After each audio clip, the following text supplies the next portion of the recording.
amigos y amigas, soy Daniel Ramos, editor de la editorial Versos y Reversos, y vengo de tener una conversación muy interesante con Gisela López Sanfeliu, que es la autora de este libro que os muestro, Lo que la vida te cuenta, 10 pasos para tu transformación personal, un libro que os vendrá muy bien para afrontar aquellos procesos de cambio difíciles, complicados, y que además os aportará muchas herramientas para vuestro desarrollo y crecimiento interior. Y bueno, no os distraigo más y aquí tenéis el vídeo. Hola amigos y amigas, estamos aquí con Gisela López. Ella es psicóloga, terapeuta Gestalt, también está formada en constelaciones familiares y en bioenergética y acaba de publicar su libro Lo que la vida te cuenta, 10 pasos para tu transformación personal. Y... Hola Gisela, ¿qué tal? Hola, ¿Cómo muy estás? bien. Muchas gracias. Pues mira, yo quisiera comenzar con una pregunta. En tu libro defines 10 pasos para nuestra transformación personal o 10 pasos para vivir con mayor autoconciencia. ¿Vale? Mi pregunta es qué criterio has seguido para definir estos 10 pasos y bueno, si responde más a tu experiencia personal, tu experiencia como terapeuta. Vale. Bueno, un poco de todo, la verdad. Ha sido una mezcla. Primero, quizás, ha sido respondiendo a un proceso personal en el que yo he ido haciendo una terapia individual y he ido trabajando ciertos temas, empezando por un tema, siguiendo por otro y viendo, ¿no?, cómo había una relación, algo que vinculaba cada tema y que iba cerrándose, ¿no? Y luego lo he visto al hacer la terapia con el otro, que esos temas se iban repitiendo en cierta medida, ¿no? O sea, quizás no estaba del todo claro, pero sí la base, lo que era el arquetipo o el tema base era el mismo, ¿sí? Entonces, al final me he dado cuenta de que estos pasos pueden servir para cualquier persona. No existe un orden, no es que estén ordenados, que primero se te va a trabajar un tema, después seguir por otro. Esto es algo muy personal también, pero sí son temas, pilares básicos que considero que pueden servir para hacer un proceso terapéutico profundo para cualquier persona, independientemente de su vivencia, de su ideología, su experiencia, sus relaciones, lo que sea. De hecho abres el libro con un primer capítulo que habla de estos procesos de cambio, ¿no? ¿Por qué nos cuesta tanto cambiar, incluso cuando sabemos o intuimos que necesitamos hacer quizá un cambio profundo en nuestras vidas? Yo creo que básicamente estamos en una sociedad en la que se hace muy difícil este cambio. Creo que vivimos inmersos en algo que yo llamaría la sociedad de la imagen, ¿no? En el que te dicen lo que tienes que hacer, lo que tienes que decir, lo que tienes que comprar, y de alguna manera salirse de ese cuadro, ¿no?, se hace complicado, porque cuando uno sale de lo establecido suele ser rechazado, ¿no? Entonces hay que salir del sistema para cambiar, y salir del sistema suele ser doloroso por algún motivo, ¿no? Entonces yo creo que es sobre todo porque se hace muy complicado salir de ese sistema, y eso es lo que implica el cambio. Aunque sea un sistema de dos, de una relación, ¿no?, en el que tú decides de un día para otro que no puedes más y necesitas cambiar. Tienes que romper ese sistema, salir de allí, y eso es lo complicado, porque no nos han enseñado, eso lo cuento un poco en el tema de la aceptación, del amor incondicional. No nos han enseñado a amar incondicionalmente al otro, con lo cual cuando alguien hace algo distinto a lo previsto o a lo establecido, se le señala, se le juzga. Ajá. Y de ahí yo creo que cuesta tanto el cambio, ¿no? Claro. ¿Y cómo podemos aprender a gestionar mejor esos momentos de cambio? Yo creo que, sobre todo, darnos cuenta de los juicios que tenemos para con nosotros mismos, porque son los que nos dificultan más cambiar. Es decir, porque al final son una proyección de los juicios externos, ¿no? Entonces, si yo me doy cuenta de qué me estoy diciendo que me impide cambiar, ¿no? Cómo me estoy a lo mejor machacando, hay gente que se dice cosas muy fuertes, ¿no? Si hago esto voy a ser desleal a mi familia, entonces me siento culpable, yo qué sé, ¿no? Las historias que cada uno nos contamos. Si uno es consciente de todo esto, yo creo que puede ser mucho más fácil empezar un proceso de cambio, porque de alguna manera limpiamos, reseteamos la mente, ¿no? Y la ponemos en blanco de cualquier juicio, de cualquier creencia, que es lo que creo que limita ese cambio. Después, otro aspecto que me ha parecido interesante de tu libro es tu capacidad para hablar de manera sencilla sobre conceptos que son complejos, como por ejemplo el ego, ¿no? A mí me gustaría preguntarte qué es el ego, cómo se construye y de qué manera nos condiciona. Vale. Es una pregunta muy difícil.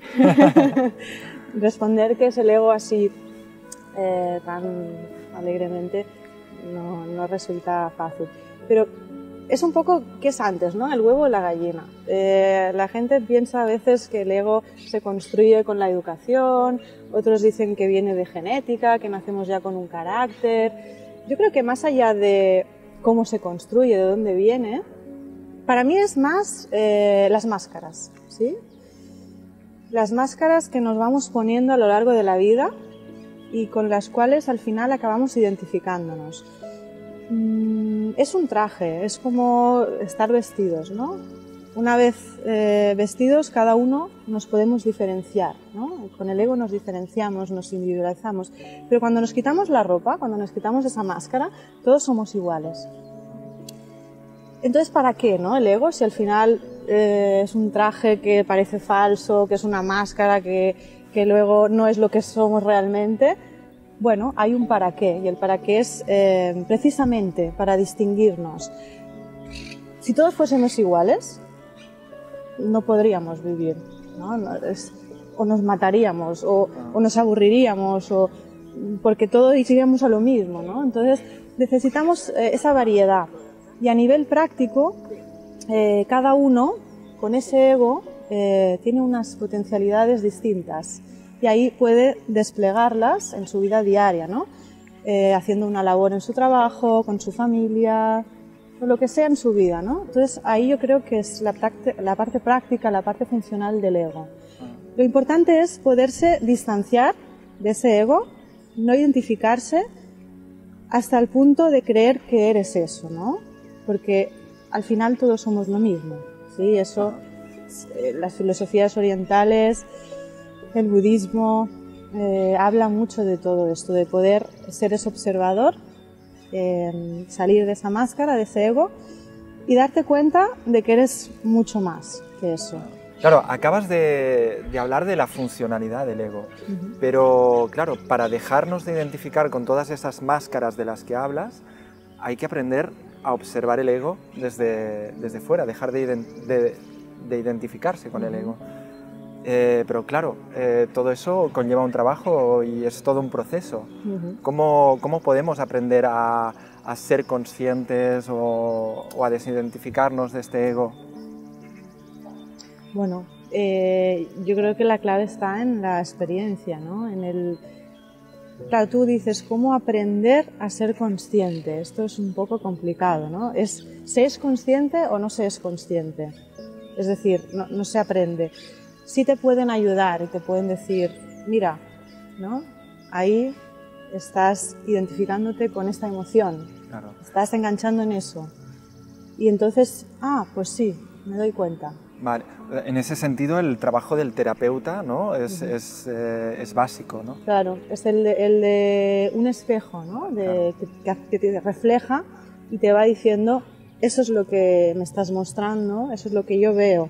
Entonces tú lo puedes ver, ¿sí? Ahí sería como un observador, ¿no? El terapeuta, o sea, te hace de observador de ti mismo. Ajá. Hace ese papel, ¿sí? Luego con el tiempo uno ya no necesita ese observador en el terapeuta y lo puede hacer en uno mismo, ¿no? Claro. Entonces yo diría más bien la experiencia, ¿no? La práctica del irte dando cuenta, irte viéndote. Es la única manera para mí, para desidentificarte del ego. Muy bien. Después, mira, otra pregunta, que es un tema que ha salido al principio de la entrevista, que era lo del amor condicional, el amor incondicional, ¿no? Que es uno de los capítulos del libro. Claro, no nos han enseñado a amar incondicionalmente, ¿no? Entonces, explícanos un poco qué es el amor condicional, el amor incondicional, y de qué manera podemos avanzar hacia ese amor incondicional. Vale. Yo no sé lo que es exactamente el amor incondicional, en el sentido de que creo que todavía no amo incondicionalmente. Pero sí intuyo que es algo como aceptar el proceso del otro, ¿no? Aceptar en qué momento está el otro, aceptar que el otro está en eso, que no está en otra cosa, ¿sí? Y acompañar ese proceso, no querer cambiarlo. Está claro que esto es muy complicado. Es complejo, sí. Es complejo, y más como comentábamos antes, ¿no? Que vivimos en una sociedad de la imagen, que todo está muy marcado, ¿no? Lo que hay que llevar, lo que hay que decir, lo que hay que pensar. Entonces, cuando uno se sale de allí, rompe ese cuadro establecido del sistema. Entonces, desde allí, claro, en ese cuadro, en ese sistema, nos movemos en las condiciones, en lo condicional. Cuando estás ahí dentro, todo es condicional. Cuando te sales, estás rompiendo esa condición, ¿no? Y por eso hablamos del rechazo. Ahí, si practicáramos el amor incondicional, podríamos aceptar esa rotura, ¿no? Esa persona que se sale del sistema, que lo hace diferente, que está en otro momento, que su proceso es otro, ¿sí? Claro. Entonces, eso sería para mí el amor incondicional. Lo que pasa es que nos enseñan desde pequeños a amar condicionalmente, porque nuestros padres... Si te portas bien, exacto. ¿no? Es como... Si te portas bien, iremos al parque, si haces los deberes, pues tendrás la merienda que te gusta. Entonces ya desde pequeños te están diciendo que si haces una serie de cosas serás recompensado, y esa recompensa al fin y al cabo es amor, ¿no? Porque es cariño, es afecto, es placer, al final es amor, ¿no? Entonces es muy difícil romper eso cuando uno ha ido entrenándose para todo lo contrario, claro, ¿no? Entonces el darse cuenta ahí tiene una parte muy importante, que sería el ir viendo cómo yo amo, y sobre todo cómo me amo a mí mismo o a mí misma, porque ahí es donde nace el amor hacia el otro, ¿sí? Si yo me digo a mí mismo que voy a estar bien cuando haga lo otro, cuando sea así, cuando me compre tal cosa, ¿sí? Me estoy poniendo una serie de condiciones, y ahí me estoy amando condicionalmente, ¿sí? Claro. Eso no es amor. Eso al final es esclavitud, porque me estoy cerrando en mi propio proceso, no estoy permitiéndome ser, ¿sí? Claro. Entonces sería un poco ver cómo me amo. La relación conmigo mismo creo que es la base a partir de la cual puedo empezar a amar al otro incondicionalmente. Hablas de la importancia de resolver asuntos pendientes de nuestra vida como forma de sanar viejas heridas del pasado, ¿no? Porque al final estas heridas, estos asuntos pendientes muchas veces no nos permiten desplegarnos y desarrollarnos con plenitud, ¿no? ¿Cuál crees que debería ser la forma de abordar estos procesos, de resolver estos asuntos pendientes que están ahí? Mira, primero para entender la importancia, que creo que es básico, entender la importancia de cerrar asuntos pendientes, que hay personas que puede ser que no le vean esa importancia. Para mí es muy ilustrativo el ejemplo, por ejemplo, valga la redundancia, de cuando yo voy a comer, por ejemplo, tengo una necesidad que sería comer, ¿sí? Mi cuerpo tiene un poco una sensación en el estómago, me doy cuenta de esa sensación, pienso, tengo hambre, me pongo en movimiento para ir a buscar la comida, ¿sí? Y de repente suena el teléfono y me pongo a hablar, me olvido de la comida y no como, ¿sí? Eso sería algo muy claro, ¿no? De un asunto pendiente a nivel fisiológico, ¿sí? Porque estoy dejando de comer, es una necesidad básica, ¿sí? Si lo vemos desde ahí, se puede entender más esa importancia. Tú imagínate ese ejemplo ahora con una emoción, ¿no? o con cualquier otra cosa que no sea un tema tan básico como la comida o el dormir o lo que sea. Eso se va acumulando, es una necesidad que queda truncada, que queda incompleta, es como si empezara un ciclo y no lo cerrara, ¿no?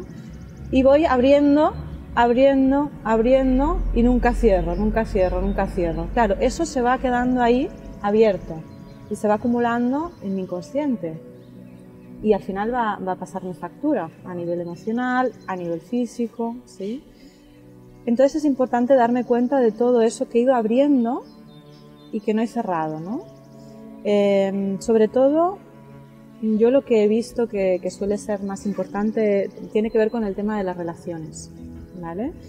No solamente con las relaciones entre personas, ¿sí? También con la relación pues, con un trabajo, con una casa, con un lugar, con lo que sea, una relación, ¿sí? Ajá. No solemos cerrar bien las relaciones. Porque no nos enseñan tampoco a gestionar eso, a gestionar las emociones que supone cerrar una relación, ¿no? Que es un duelo, que no es fácil, que hay tristeza.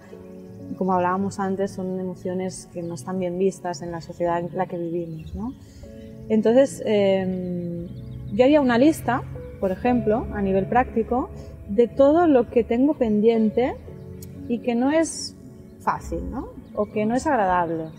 Porque solemos hacer listas de lo que sí es agradable, ¿no? De lo que voy a hacer, me voy a hacer un viaje, claro, voy a hacer un viaje de la vuelta al mundo, yo qué sé, mil sueños, mil cosas y deseos. Y eso es agradable y es bueno también hacerlo. Pero hacer lo contrario sería un muy buen ejercicio para cerrar temas y cerrar heridas, ¿sí? Y poder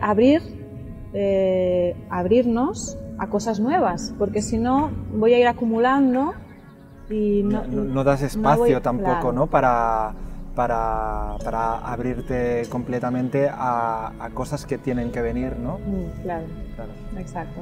Entonces, eso sería un pequeño ejercicio, ¿eh? Luego, pues, el día a día ya es el gran ejercicio, ¿no? En el que tú vas viendo cómo me van quedando cosas pendientes en el día a día, desde las cosas más absurdas, ¿no? A las más importantes. Muy bien. Hablas también de la muerte, ¿no? Vivimos en una cultura, la nuestra, que margina la muerte. En otras culturas esto no pasa, ¿no? Entonces, quizá la muerte podría ser una reflexión sobre la vida. ¿O cómo lo planteas tú en el libro? Para mí la muerte creo que es una oportunidad que nos da la propia vida para ser vivida más intensamente, ¿no? Y no hablo intensamente en el sentido de ir al límite, ir al extremo, hacer drama. No, intensamente simplemente es aprovecharlo, ¿no? Aprovechar el momento. Eso para mí es intensamente. Y saber que existe esa muerte a mí me ayuda a saber que existe un fin. Un fin en esta vida, ¿no? Porque al final si hablamos de conciencia, eso no muere, ¿no? Pero me pone un límite y ese límite, ese tiempo, ¿no?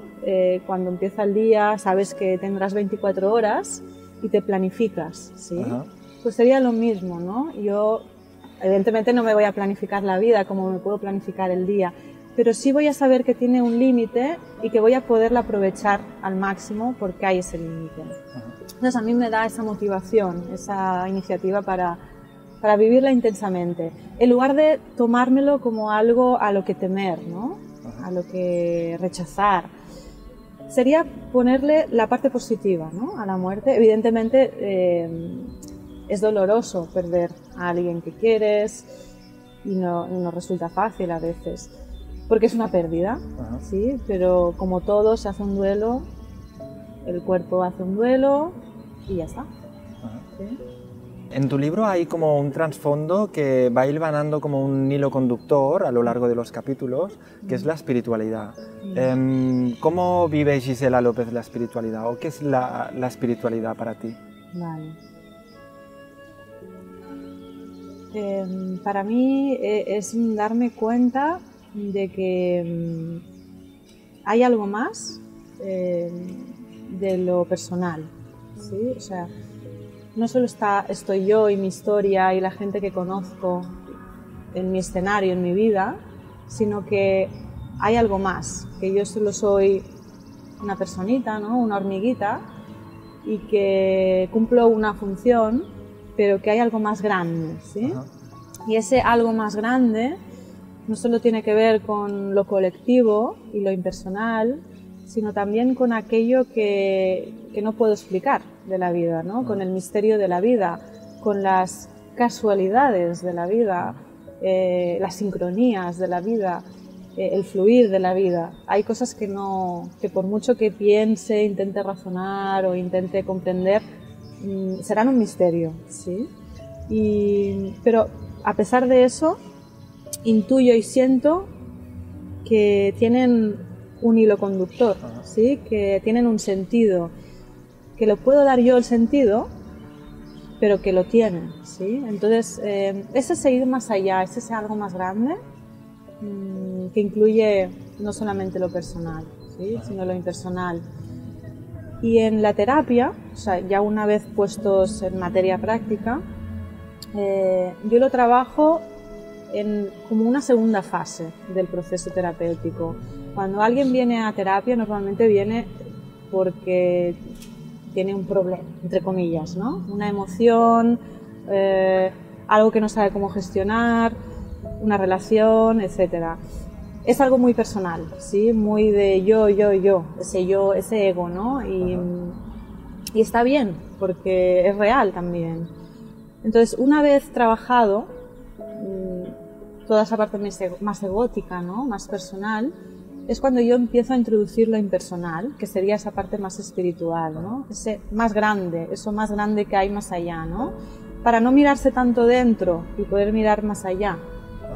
Por eso digo que sería como una segunda fase, porque no nos enseñan a mirar, a tener esa mirada para afuera, nos enseñan a tenerla más para adentro, ¿sí? Entonces, suele ser algo que viene después de un proceso personal. Muy bien. Después, ya para ir acabando, a mí me gustaría preguntarte qué valor o qué valores crees que puede aportar tu libro a los lectores y lectoras. Vale. Bueno, yo creo que en primer lugar, para alguien que no sepa mucho del crecimiento personal, de la terapia, puede ayudar a introducir a esa persona a este mundo, ¿vale? Y poder comprender un poco de qué va todo esto del crecimiento, ¿no? Porque a veces pues nos venden algo, los libros de autoayuda, etcétera, etcétera, que no es real, ¿vale? Y parece todo muy fácil y parece todo que tienes la solución aquí mismo y tu vida cambiará, y no es así, ¿no? Entonces, creo que este libro toca un poco más con los pies en el suelo en ese sentido, ¿no? Y puede ayudar mucho a dar esa comprensión, ese entendimiento. Y también esa confianza y esa seguridad en que cada uno podemos hacerlo, ¿no? Cada uno en su proceso individual primero, ¿no? Y luego más impersonal, puede hacerlo. Entonces, es algo que para todo el mundo está abierto. Para terapeutas que no incluyen quizás la parte más psicológica, podría ser interesante. Y en general, para cualquier persona interesada en evolucionar, ¿no? Muy bien. Entonces, cualquier persona que esté interesada en seguirte, ¿dónde puede encontrarte? En mi página web, www.giselalopezsanceliu.com, y en las redes sociales. Facebook, LinkedIn, Twitter, Instagram, estaré localizable. Muy bien. Pues nada, muchas gracias, Gisela. Bueno, amigos y amigas, hasta aquí la entrevista. Y bueno, el libro de Gisela López, Lo que la vida te cuenta, 10 pasos para tu transformación personal, ya está disponible en la red de librerías de la editorial Versos y Reversos.